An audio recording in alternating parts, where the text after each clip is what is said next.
ꯍꯧꯖꯤꯛ ꯑꯩꯈꯣꯏ ꯀꯩꯗꯧꯕ ꯇꯥꯏ ꯀꯩꯗꯧꯔꯦ ꯀ꯭ꯋꯦꯁꯟ ꯅꯝꯕꯔ 9ꯒꯤ ꯔꯣꯃꯥꯟ 5ꯁꯤꯗ ꯀꯩꯗꯧꯔꯦ ꯃꯈꯥꯁꯤꯗ ꯇꯥꯝ ꯀꯌꯥ ꯌꯥꯎꯔꯦ ꯇꯥꯝ 3 ꯀꯣ ꯐꯣꯔ ꯑꯦꯛꯖꯥꯝꯄꯜ ꯑꯃ ꯍꯥꯏꯒꯦ ꯁꯤꯗꯩꯗ ꯇꯥꯝ ꯑꯃꯈꯛ ꯌꯥꯎꯔꯒꯗꯤ ꯑꯩꯈꯣꯏ ꯀꯃꯥꯏꯅ ꯇꯧꯏ √6 ꯂꯩꯔꯦꯅ ꯈꯜꯂꯣ √6 ꯁꯦ ꯔꯦꯁꯅꯦꯜ ꯑꯣꯜꯍꯟꯒꯦ ꯍꯥꯏꯇꯥꯔꯒꯗꯤ ꯃꯈꯥꯗꯁꯨ ꯃꯊꯛꯇꯁꯨ √6ꯅ ꯃꯜꯇꯤꯄ꯭ꯂꯥꯏ ꯇꯧꯔꯦꯀꯣ ꯇꯥꯝ ꯑꯃ ꯌꯥꯎꯕꯗꯤ ꯂꯥꯏꯀꯣ सपोज ताम अनी यावरे खलो सिदा कनाना मल्टीप्लाई तौरनी 1 माइनस √6 को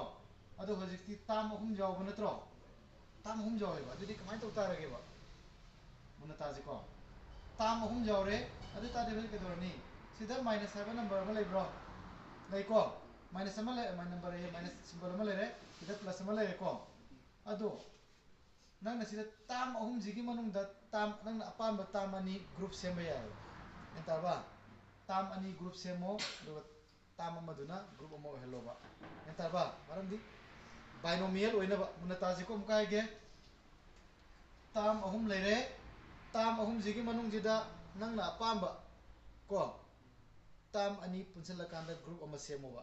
दुगा अमा ताम अमदुना अतोपा ग्रुप अमो जेरनेबा को अदु ताय कई मरंगी ग्रुप सेम दुनो बाइनोमियल ओइनबा को आई साने पुनसलागे यारबो सी निजे पुनसले ताम अमा ओइगरे को सिना ताम अमा ओइरे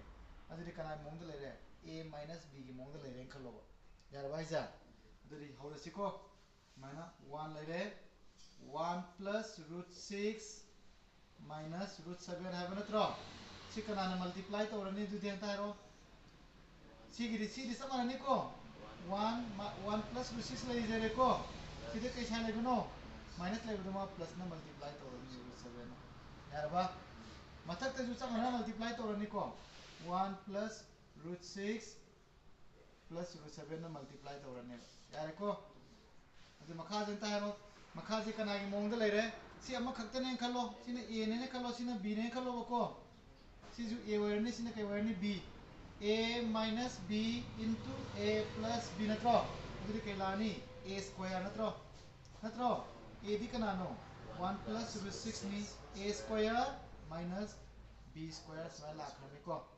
यारबो मथक तो मल्टीप्लाई तौरजी मथक तो मल्टीप्लाई तौदुजे 1 गा एनी नंबर गा मल्टीप्लाई तौबदा कई ताजने हबनो नंबर मसामक ताजने हबने बको अदुना 1 गा सिजिगा मल्टीप्लाई तौदी कई ताजरनी नंबर मसामक ताजरनी 1 प्लस √6 प्लस √7 हम ताजरनी को मखादो अजी वछि सिजि मु कनागी मोंग लेरे अते सी उदी a स्क्वायर लेसिना b स्क्वायर लेरेबा आइना सी मनुंगजे सिगी ब्रैकेट मनुंगजे कनागी मोंग लेगे a plus b whole square नत्रो अदुदी पालो a plus b whole square मतुनी ना के लातुबा a square plus 2ab है नत्रो 2 into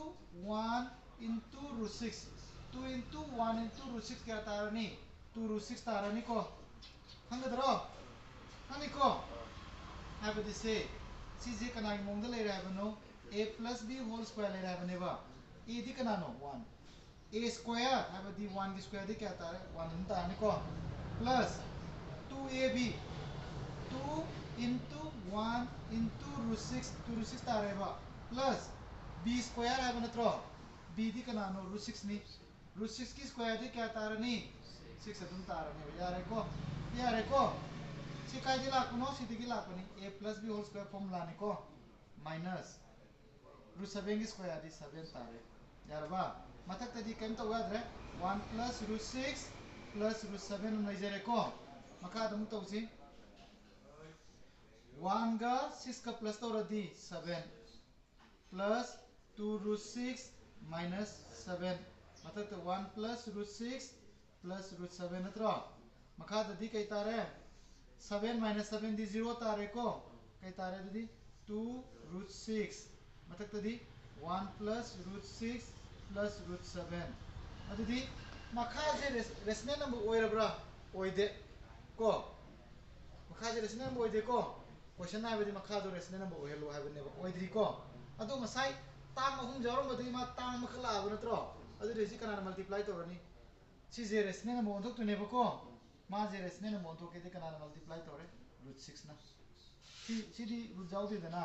√6 ना मल्टीप्लाई तोरनी मतलब कनाना मल्टीप्लाई तोरे 6 na yarba ai som de ige chandre ko an hairo di makha ji multiply to hana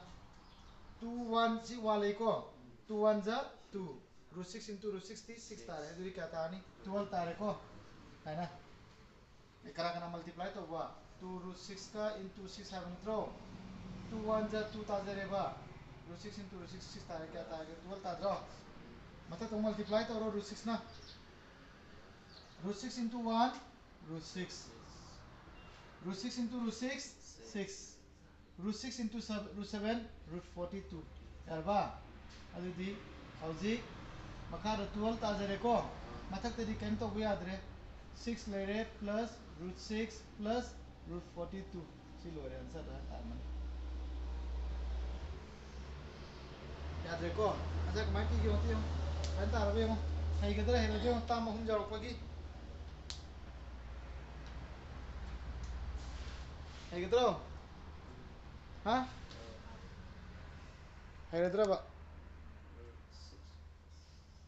ha yarbo